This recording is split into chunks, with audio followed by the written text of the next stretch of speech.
नमस्कार, मी श्रुतिका गावंडे. आपण पाहत आहात विदर्भ न्यूज 365. महिला विशेष या कार्यक्रमामध्ये तुमचं स्वागत आहे. आज आपल्यासोबत आहे नांदगाव खंडेश्वर येथील नगरपंचायत मुख्याधिकारी मीनाक्षी यादव, डॉक्टर मीनाक्षी यादव. मॅम, खरं तर सगळ्यात पहिल्यांदाच मला प्रश्न असा पडला की तुमच्या नावासमोर डॉक्टर लागलेलं आहे आणि सध्याचं जे तुमचं पद आहे ते मुख्याधिकारी आहे, म्हणजे हे कसं काय? ते असं आहे की पदवी तर मी वैद्यकीय क्षेत्रात घेतली, त्याच्यानंतर मी वैद्यकीय अधिकारी म्हणूनही जवळपास 5-5.5 वर्ष काम केलं.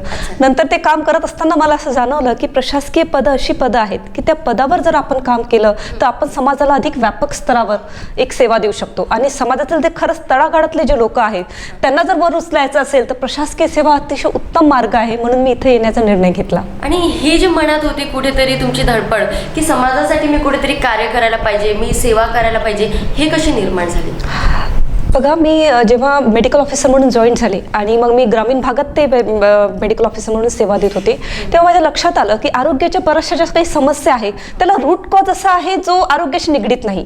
म्हणजे आता कुपोषण जर आपण बघितलं तर आपण कुपोषणावर इथे ट्रीटमेंट करतोय, पण तेच जर आपण त्यांना चांगलं अन्न देऊ शकलो, एक संतुलित आहार पोषण त्यांचं व्यवस्थित करू शकलो, त्यांना चांगली स्वच्छता मिळू शकली, सॅनिटेशन, पोषण, तर ते आरोग्याच्या समस्या आपोआप खूप मोठ्या मात्रात कमी होऊ शकतात. म्हणून मला असं जाणवलं की आपण या क्षेत्रात गेलो तर अधिक आपण व्यापक स्तरावर अधिक चांगलं कार्य करू शकू, म्हणून मग मी इकडे येण्याचा निर्णय घेतला आहे. कुठेतरी तुम्ही एवढं शिक्षण घेतलं असेल आणि मेहनत घेतली आणि त्यानंतर तुम्ही एक डॉक्टर म्हणून रुजू झाल्या, त्यानंतर आता आपल्याला एका प्रशासकीय सेवेत जायचं आहे आणि तिथे मग जाताना तुम्हाला परीक्षा देण्यात आल्या, तर कुठेतरी मनात धाकधूक होती, या परीक्षा मी पास होईल नाही होईल? कसं असते, जेव्हा आपला एक उद्देश चांगला असतो, एक चांगला उद्देश आपल्याला एक आत्मविश्वास देतो आणि तो आत्मविश्वास माझ्यासोबत होता, म्हणून मला हे सुरुवातीला माहित होतं की जर मी हे प्रयत्न केले तर निश्चितच मला पद मिळेल. आणि आता पद मिळाल्यावर हा आत्मविश्वास आहे की आपल्याला उद्देश चांगला आहे तर निश्चितच आपण चांगलीच सेवा देऊ शकू या पदावरून. बरोबर आहे. आणि जेव्हा तुम्ही घरी थोडाफार हे माहीत झालं असेल की आता हिला डॉक्टर सोडून दुसरीकडे वळायचं आहे, फील्ड चेंज करायचे, तेव्हा घरच्यांच्या काय प्रतिक्रिया होत्या? हो, घरच्यांच्या प्रतिक्रिया खरंच थोड्या घाबरत होते घरचे की प्रशासकीय पद म्हटलं की एक धास्ती पण लोकांच्या मनात आहे की त्या पदामध्ये खूप काही चॅलेंजेस आहेत. बरोबर आहे. आणि डॉक्टर एक इट्स नोबेल प्रोफेशन, शांत प्रोफेशन आहे आणि तू इतक्या वर्ष मेहनत घेतली, आधी सिलेक्शनसाठी, नंतर 5-5.5 वर्ष तो अभ्यास आणि आता कशाला सर्व्हिस चेंज करते. पण जेव्हा मी घरच्यांना विश्वासात घेतलं, माझा उद्देश समजून सांगितलं आणि सांगितलं की आहेत चॅलेंजेस, पण चॅलेंजमधून पडण्यात अर्थ नाही. जर जेव्हा तुम्ही त्याला फेस करून जिंकत तेव्हाच खरं तुम्ही सामर्थ्यवान होता. तेव्हा आता घरच्यांचाही सपोर्ट आहे, त्या गोष्टीला सपोर्ट आहे. आणि म्हणजे सांगायचं झालं तर प्रशासकीय तुम्ही सेवा देत आहातच, मात्र कुठेतरी डॉक्टर नॉलेज असल्यामुळं तुम्ही आता डॉक्टर आणि प्रशासकीय हे दोन्ही मिळून काम सुरू आहे तुमचं? हो, नक्कीच. आणि माझ्या डॉक्टर डिग्रीचा मला प्रशासनात उपयोग होईल, कारण आम्ही जेव्हा 5 वर्ष मेडिकलचा अभ्यास करतो तेव्हा आम्हाला काय शिकवण्यात येते, कुठल्याही जे रोग आहे, कुठली समस्या आहे, पेशंट आहे, तर आधी त्याचं निदान करणे, त्याच्या मुळाशी जाणे, त्याची हिस्ट्री घेणे, क्लिनिकल फाइंडिंग काय आहे, त्याची हिस्ट्री, त्या आजाराची हिस्ट्री काय आहे. मग जेव्हा आम्ही निदान करतो त्याच्यानंतर आम्ही उपचाराच्या दिशेने वळतो. आणि प्रशासनात पण हे खूप महत्त्वाचं आहे. लोकांच्या ज्या समस्या आहेत, जे जसं आता नांदगाव खंडेश्वरमध्ये जॉईन झाल्यापासून बघते की पाणी पुरवठ्याची समस्या इथे आहेत, घन कचऱ्याची समस्या इथे आहेत, नाना समस्या आहेत, पण त्या समस्येच्या मुळाशी जाणं आवश्यक आहे. त्याचं डायग्नोसिस जेव्हा तुम्ही करू शकाल तेव्हा तुम्ही त्याच्या उपचाराच्या दिशेने जाल. म्हणून माझ्या डिग्रीचा मला एक नक्कीच तो एक फायदा आहे की मी एक डायग्नोसिस करून मग ट्रीटमेंटची जी टेंडन्सी आहे ते माझ्या डिग्रीनं मला दिली, ज्याचा मला या ॲडमिनिस्ट्रेशनमध्ये उपयोग होईल. आणि आता जे की तुम्ही मुख्याधिकारी हे पद भूषवत आहेत, तर खूप चॅलेंजिंग आहे आणि बऱ्याचशा अडचणी तुम्हाला येत असतील. हो, आता मी नुकतीच जॉईन झाली आहे 3-4 दिवसाआधी. तर 3-4 दिवसाआधी म्हणजे सतत नागरिक येत आहेत, आपल्या समस्या मांडत आहेत, बाकीच्या समस्या पेंडिंग आहेत. आणि इथे नांदगाव खंडेश्वरला तर इश्यूज फार पूर्वीपासूनचे पेंडिंग आहेत.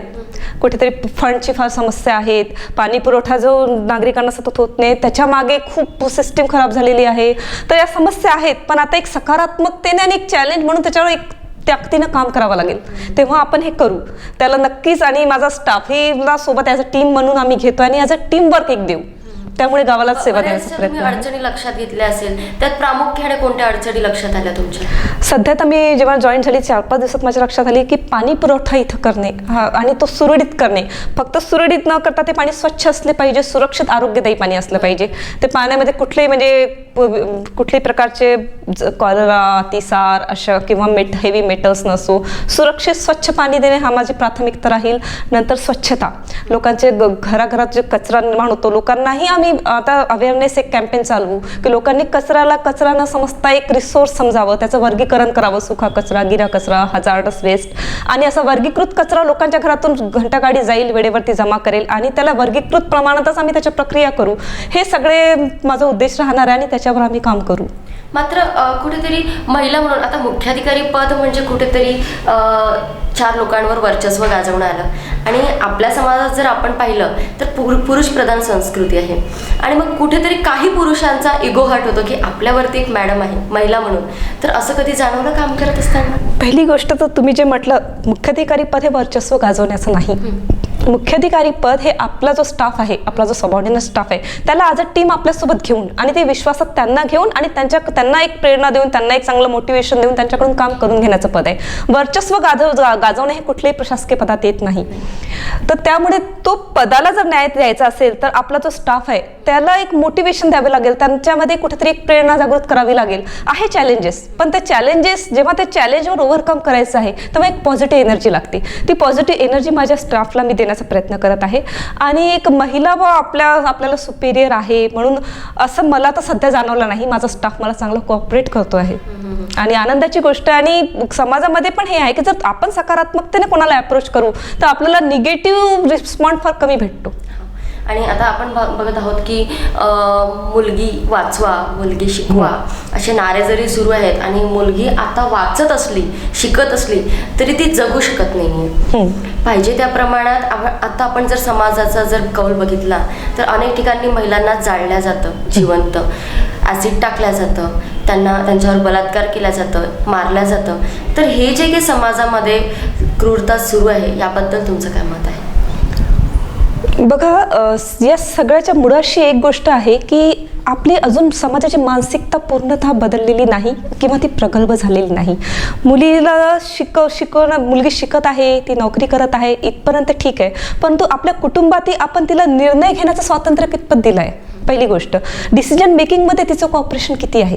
दुसरी गोष्ट ही की जे तुम्ही महिलांच्या सुरक्षेविषयीच्या समस्या सांगितल्या की कुठेतरी अटॅक होणे, कुठेतरी रेप किंवा बाकीचे काही आहे, तर यावर उपाय हेच आहे की कायदे खूप चांगले आहे शासनाचे आणि प्रभावी कायदे आहे, पण त्या कायद्याची तेवढीच प्रभावी अंमलबजावणी व्हायला पाहिजे.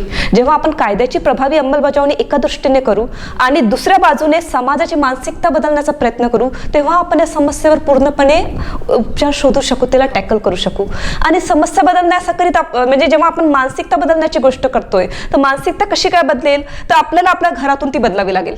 आपल्या घरामध्ये मुलगा आणि मुलगी हा म्हणजे भेद बिलकुल आपल्याला करावा नाही लागला. आता जी नवीन तरुण पिढी आहे ही पिढी आता पालक म्हणून पुढे येईल. तर आपल्याला हे निश्चय इथं करायचं आहे की माझा मुलगा असो मुलगी असो त्याला मी समान वाढवेल. उलट मुलीमध्ये एक सकारात्मकता आपल्याला आणावी लागेल. तिच्यामध्ये हा आत्मविश्वास सुरुवातीपासून भरावा लागेल की तुझ्या भावापेक्षा, तुझ्या मित्रांपेक्षा तू कुठेही कमी नाही. तिच्यामध्ये जेव्हा आपण आत्मविश्वास भरू, तिला निर्णय घेणे शिकवा. तिला निर्णय नका देऊ, तू काय घालायचंय, तुला कुठं जायचंय हे आपल्याला तिला सांगावं लागायची गरजच नाही. तिला कसं विचार करायचंय एकदा विचार करणं तिला शिकवा, एकदा निर्णय घेणं तिला शिकवा. तिच्यात आत्मविश्वास भरा. उद्या जेव्हा 5 आणि 10 वर्षानंतरची जी मुलगी असेल ती बघा, तिला कुठेच बाह्य सुरक्षेची आवश्यकता असणार नाही, इतकी प्रगल्भ ती असेल. पण या दृष्टीनं आपल्याला काम करावं लागेल. आणि तुम्ही महिलांना काय सांगाल की तिने स्वतः सुरक्षा कशी घ्यायला पाहिजे, काय सतर्कता बाळगायला पाहिजे? महिलांनी सर्वप्रथम तर महिलांनी न्यूनगंड सोडायला पाहिजे. जर महिलाच हा विचार करेल की मी असुरक्षित आहे, मी दुर्बल आहे, तर मग तिला मग लोक ग्रांटेड घेतात. त्याच्यामुळे सगळ्यात आधी त्यांनी न्यूनगंड सोडायला पाहिजे. तिच्यामध्ये एक आत्मविश्वास असायला पाहिजे. ती सुशिक्षित आहे, आज ग्रॅज्युएट आहे, नोकरी करते, तर तिच्यात आत्मविश्वास पाहिजे. महिलेमध्ये जेव्हा आत्मविश्वास असेल तेव्हा सगळ्यात आधी तिचं पॉवर तिचे तिथंच वाढून जाते. त्याच्यानंतर आज चांगले कायदे आहेत, सर्व महिलांनी आपली या कायद्यांविषयी माहिती ठेवायला पाहिजे.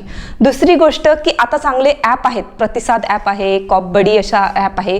तर जेव्हा मुलगी रात्री जाते, कॅब करते, ऑटो करते, तेव्हा हा ॲप तिनं आपल्या मोबाईलमध्ये ठेवायला पाहिजे आणि ते ॲप होम स्क्रीनवर ठेवायला पाहिजे, जेणेकरून काही असा प्रसंग येतोय तर लगेच बटन दाबून ते इमर्जन्सी कॉल करता आलं पाहिजे तिला.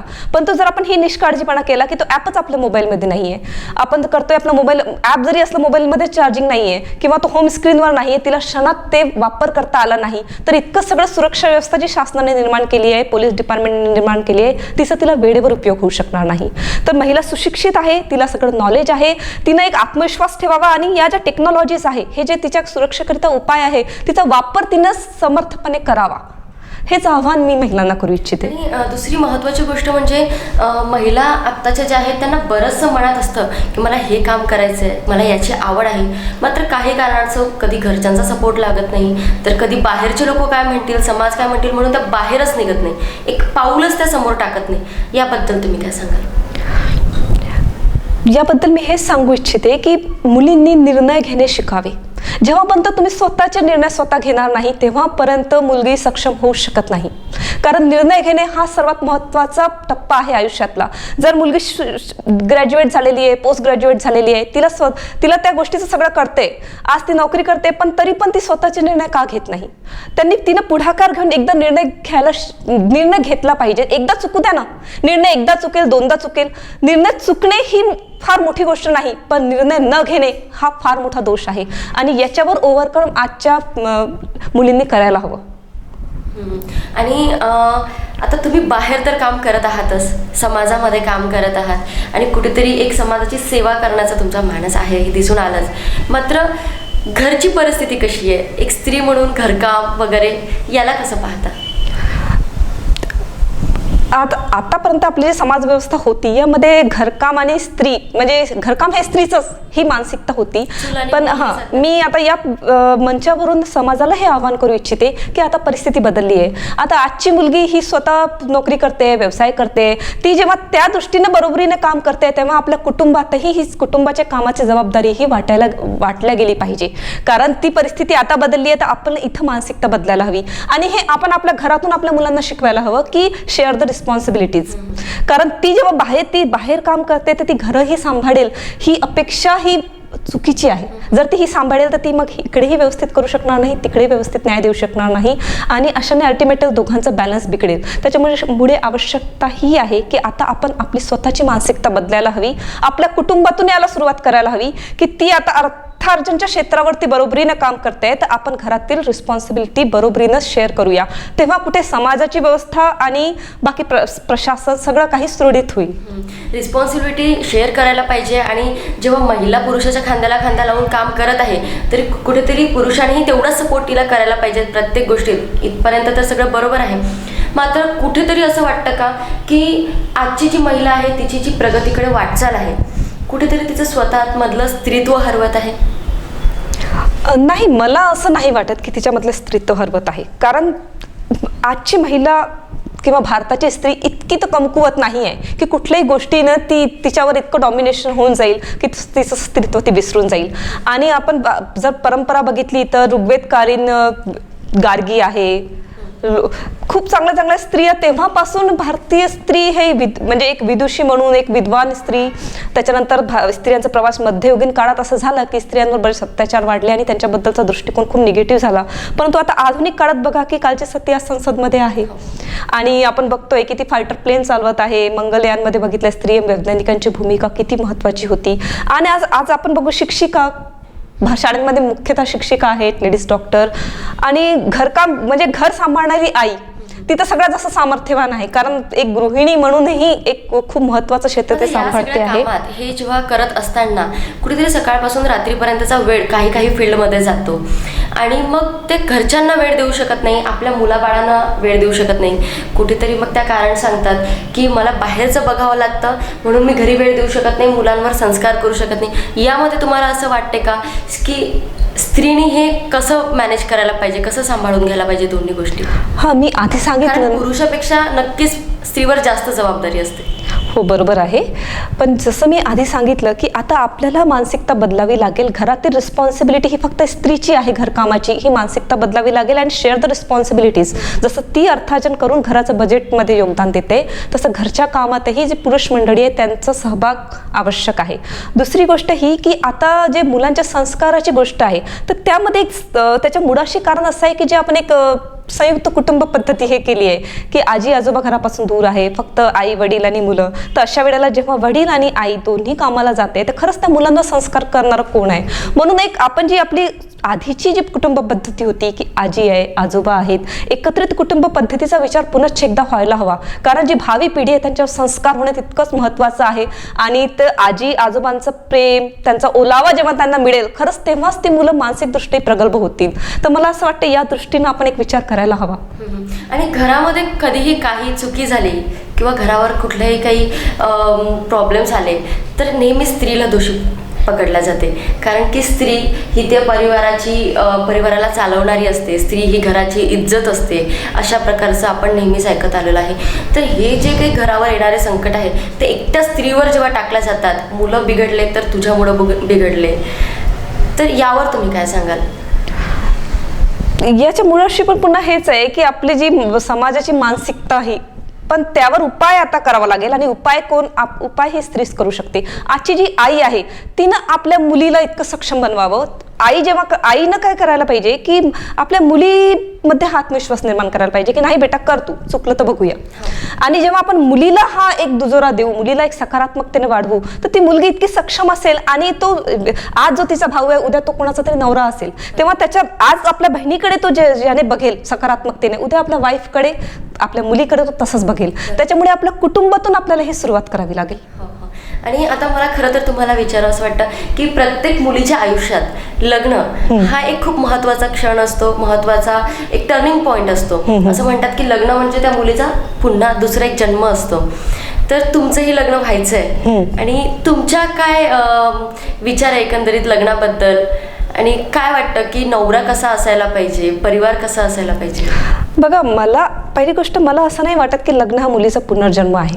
लग्न हा तिचा आयुष्याची जी वाटचाल आहे, जसं शिक्षण असते, करिअर असते, नोकरी असते, तसंच एक लग्न एक टप्पा आहे. तो महत्त्वाचा टप्पा इतपत ठीक, पण तो पुनर्जन्म आहे ही कल्पना मला मान्य नाही. दुसरी गोष्ट की मला हे सांगावं वाटते आज पालकांनाही की शेवटी मुलीवर अत्याचाराचं कारण हेच आहे की आपण कुठेतरी मुलीला दुय्यम समजतो. मग चांगला मुलगा पाहिजे, मग हुंडा देण्याची पालकांची तयारी. आणि जेव्हा तुम्ही हुंड्याबद्दल विचार करता तेव्हा नक्कीच की तुम्ही मुलीला दुय्यम समजता. म्हणून ही पालकांनी ही मानसिकता, आणि जी शिकलेली मुलगी आहे तिने ही मानसिकता ठेवायला पाहिजे की नाही, मी शिकलेली आहे, मला तो मुलगा एक शिकलेला पाहिजे आणि मुलगा असा पाहिजे जो तिच्या विचारांना प्राधान्य देईल. एक मानसिक वैचारिक पातळी दोघांची जुळली पाहिजे, हे सगळ्यात महत्त्वाचं. आणि त्या मुलीने निर्णय घ्यायला पाहिजे की नाही मला हुंडा द्यायचा नाहीये. तेव्हा ती स्वतः ती प्रथा संपू शकते. आणि एकदा हुंड्याची प्रथा जेव्हा संपेल ना तेव्हा आपोआप मुलीचं दुय्यमत्व संपून जाईल. हे मला लग्नाविषयी सांगायचं वाटतं. आता आपण बघतो की समाजात जेव्हा लग्न होते तेव्हा लग्न आधीचं नाव हे चेंज केलं जातं. नाही नाव तर सरनेम तर चेंज होतं. तुमच्या काय कल्पना आहे, तुम्ही नाव चेंज करणार? मी मुळीच चेंज करणार नाही, पण हे त्या मुलीच्या इच्छेवर अवलंबून आहे. तर खरंच त्या मुलीने स्वतः निर्णय घ्यायला पाहिजे, तिच्यावर कुठलाही दबाव असायला नको. आणि तो मुलीची वैयक्तिक इच्छा आहे, ते निर्णय तिनं स्वातंत्र्यही तिला आहे, तर तो निर्णय त्या मुलीनं घ्यावा. पण माझ्या बाबतीत तरी की मी नाव चेंज करणार नाही. नक्कीच समाजाची सेवा करण्याची तर तुमची खूप इच्छा आहे, आवड आहे. मात्र या व्यतिरिक्त आणखी काय आवड आहेत, काय छंद आहेत? समाजाची सेवा याच्याकरिता, कारण लहानपणापासून जे मी घडली, माझं शिक्षण असो, नोकरी असो, याच्यामध्ये कुठेतरी समाजाचं योगदान आहे. त्याच्यामुळे व्यक्ती जेव्हा घडतो तेव्हा समाजाचं खूप मोठं योगदान, समाजाचं ऋण त्याच्यावर असते. त्याच्यामुळे हे ऋण समाजाला फेडता यावं, कुठेतरी समाजाला ते परत करता यावं, इतकाच माझा प्रयत्न आहे. आणि छंदाविषयी तुम्ही विचारलं तर वक्तृत्व आणि वादविवाद हे माझे छंद आहेत. यामध्ये मला राष्ट्रीय स्तरावर ते 2 पारितोषिक आहे आणि राज्य स्तरावर 8 पारितोषिक आहे वक्तृत्वामध्ये. माझ्या युनिव्हर्सिटीचं मी राष्ट्रीय स्तरावर प्रतिनिधित्व केलेलं आहे 2 वेळा. तर असे छंद आहेत माझे. आणि थोडंसं लिखाणही मी करते. अच्छा. आणि लिखाण कोणत्या विषयावर? लिखाण सहसा मी घोषवाक्य वगैरे लिहिते सोशल विषयांवर, किंवा एखादी कविता सोशल विषयावर असं लिहिते. एखादं घोषवाक्य आज महिलांसाठी सांगू शकाल? हो, पालकांविषयी सांगते मी. जे तुम्ही सुरक्षेचा प्रश्न उपस्थित केला त्याविषयी सांगते की एका पालकाने काय विचार करायला पाहिजे, तर माझी मुलगी सुरक्षित हा संपूर्ण समाजाचा मान, निर्भय व मुक्त स्त्री हाच भारताचा अभिमान. खूप खूप सुंदर असं घोषवाक्य खरं तर सांगितलं आहे तुम्ही. आणि महिला विशेष हा भाग खरं तर महिलांसाठीच आहे. आता सरते शेवटी तुम्ही महिलांना एक संदेश आणि महिलांशी नेहमी पाठीशी खंबीरपणे उभे राहणारे वडील, भाऊ, नवरा, सासरा यांना एक संदेश द्या, म्हणजे एक महिलांना आणि एक पुरुषांना. ठीक आहे, सगळ्यात पहिले मी पुरुषांना संदेश देऊ इच्छिते, कारण हे जे आपल्या इथं जो एक द्वंद्व प्रकारे बघितलं जाते की बा स्त्री मुक्ती चळवळ ह्या स्त्रिया चालवतील, हे चुकीचं आहे. कारण दोन्ही राष्ट्रसंतांनी आपल्या ग्रामगीतेत जसं म्हटलं आहे की स्त्री पुरुषी दोन चाके, त्याप्रमाणे आहे. हे दोन बॅलन्स असायला पाहिजे त्याच्या. आणि मी असं मानते की असं कुठे नाही की पुरुषांमध्ये एक नकारात्मकता आहे स्त्रियांप्रती, एक सकारात्मकता आहे खूप मोठ्या प्रमाणात. जर नकारात्मकता असेल तर ती तुरळक काही पर्सेंटेज त्याचं असेल. त्याच्यामुळे एक सकारात्मकतेने आपण या मोहीमकडे बघूया. खरंच जे वडील आहेत, जे भाऊ आहेत, त्यांनी आपल्या मुलीमध्ये, आपल्या बहिणीमध्ये आत्मविश्वास निर्माण करा. आपल्या घरातून समानता सुरू करा. आपल्या घरात मुलीला समान वागणूक द्या. उलट आता गरज आहे तिला थोडं जास्त सकारात्मकतेने घेण्याची आणि तिच्यामध्ये एक आत्मविश्वास भरा. फक्त आपल्याला तिच्यामध्ये आत्मविश्वास निर्माण करण्याचा आहे की यू आर नॉट लेस, तू कुठेही कमी नाही आहे, तू कुठेही दुय्यम नाही आहे. तिच्यामध्ये तुला सुरक्षेची गरज आहे, तुला बॉडीगार्ड लागेल, बहीण जाते थांब, भाऊ म्हणतो थांब मी येतोय, असं नाही. तिच्यामध्ये हे आत्मविश्वास निर्माण करा की ती स्वतःच तिचं रक्षण करू शकते, ती स्वतः तिचे निर्णय घेऊ शकते. तिला कुठली डिग्री घ्यायची आहे हे तिला निर्णय घेऊ द्या. तिला तुम्ही मार्गदर्शन करा, परंतु निर्णय तिला घेऊ द्या. तिला कुठला जॉब करायचा आहे याविषयी तिला निर्णय घेऊ द्या. हा, जेव्हा तिला तुमची गरज आहे तेव्हा तुम्ही तिला एक मार्गदर्शन द्या. परंतु जेव्हा तुम्ही तिला निर्णय घेऊ द्याल तेव्हा सुरुवातीला तुमची तिला मदत लागेल, पण नंतर ती स्वतःचे निर्णय स्वतः घ्यायला शिकेल आणि तेव्हाच ती पूर्णतः सक्षम होईल. आणि महिलांना माझा हा संदेश आहे की तुम्ही खरंच जसं आपण आपले जो समाजच आहे की यत्र नार्यस्तु पूजनते, आणि आपल्या देशाच्या संस्कृतीमध्ये स्त्री ही दुर्गा आहे, काली आहे, शक्तिमान आहे. त्याच्यामुळे खरंच ही स्त्रीमध्ये एक शक्तीचा स्रोत आहे. तिने स्वतःला कुठेही कमी समजू नये, परंतु आपलं शिक्षण, तिचं जे ज्ञान आहे, तिचं ती आज जॉब करते, या सगळ्यांचं जे पॉवर म्हणजे तिला एक प्रकारची स्ट्रेंथ याद्वारे लाभली आहे, तर तिनं एक सकारात्मकतेने व्हायचा वापर करावा. तिनं स्वतःला कमी समजून निर्णय स्वतःचे घ्यायला मागे पुढे बघू नये. स्वतःचे निर्णय स्वतः घ्यायचे. एकदा चुकेल, दोनदा चुकेल, चुकू द्या, तिसऱ्यांदा ते चुकणार नाही. परंतु तुम्ही जेव्हा स्वतःचे निर्णय स्वतः घ्याल तेव्हाच एक आत्मविश्वास निर्माण होईल स्त्रीमध्ये. आणि जेव्हा हा आत्मविश्वास निर्माण होईल तेव्हाच एक सक्षम स्त्री घडू शकेल. आणि मला असं वाटतं एक सक्षम भारतीच एक सक्षम भारत बनवेल. नक्कीच. खरं तर डॉक्टर मीनाक्षी यादव यांनी फार मोठा संदेश दिला आहे की एकदम म्हणजे मुळाशी घाव घालणार आहे. मुलींनी जर स्वतःचे निर्णय स्वतः घ्यायला जर त्या शिकल्या तर त्यांना दुसऱ्यांदा समजेल की आपण कुठे चुकलो होतो.